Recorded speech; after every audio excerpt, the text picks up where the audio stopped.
سوچا کہ شاید توجہ نہیں کی، وہ دوسری جانب ہوا جدھر سرکار نے رخ کیا، سرکار نے پھر رخ پھیر دیا۔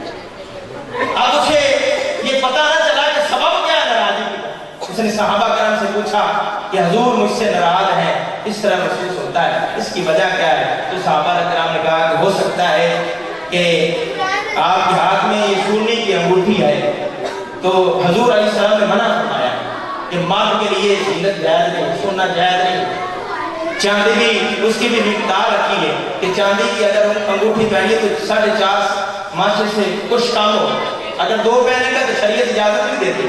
عورت کے لیے 10 پہنے، اتنی مرضی پہنے، عورت کے لیے زینت جائز ہے۔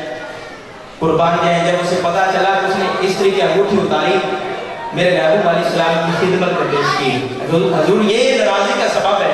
میرے محبوب علیہ السلام اس طرح پکڑی اور پھینک سرکار مدینہ صلی اللہ علیہ وآلہ وسلم کچھ دیر گفتگو فرماتے رہے۔ جب میرے محبوب علیہ السلام اٹھے، اپنا حجرہ مبارک میں تشریف لے گئے۔ اب صحابہ کرام نے کہا، جب وہ غلام جانے لگا، یار یہ قیمتی ہے، حضور نے آپ کو منع فرمایا ہے، آپ کی بیوی کے لیے جائز ہے، اسے اٹھا لو۔ سنیے اس کا جواب، اور کہنے لگا کہ حضور کو جو پسند نہیں ہے، جو حضور نے پھینک دی وہ کبھی نہیں اٹھاؤں۔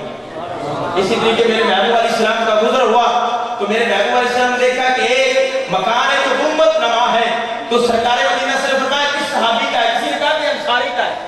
سرکار مدینہ صلی اللہ علیہ وسلم کا پھر گزر ہوا 2-3 دن کے بعد، جب حضور علیہ السلام کا دوبارہ گزر ہوا، اس صحابی کو کسی نے کہا کہ حضور ادھر سے گزرے ہیں اور حضور نے شاید تیرا مکان پسند نہیں فرمایا، اس نے کرا دیا۔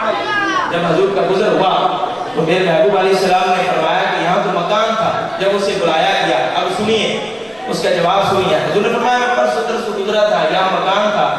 اس نے عرض کی کہ حضور میں نے سنا تھا کہ آپ کو پسند نہیں۔ اب سوچیں کہ ہمارا وہ کون سا عمل ہے جو حضور کو پسند نہیں، وہ سب بدل دیں، اپنی زندگی کو رسول اللہ صلی اللہ تعالیٰ علیہ وآلہ وسلم کی اطاعت میں گزارے، یہ دنیا میں بہتر ہو جائے گی، آخرت میں بہتر ہو جائے گی۔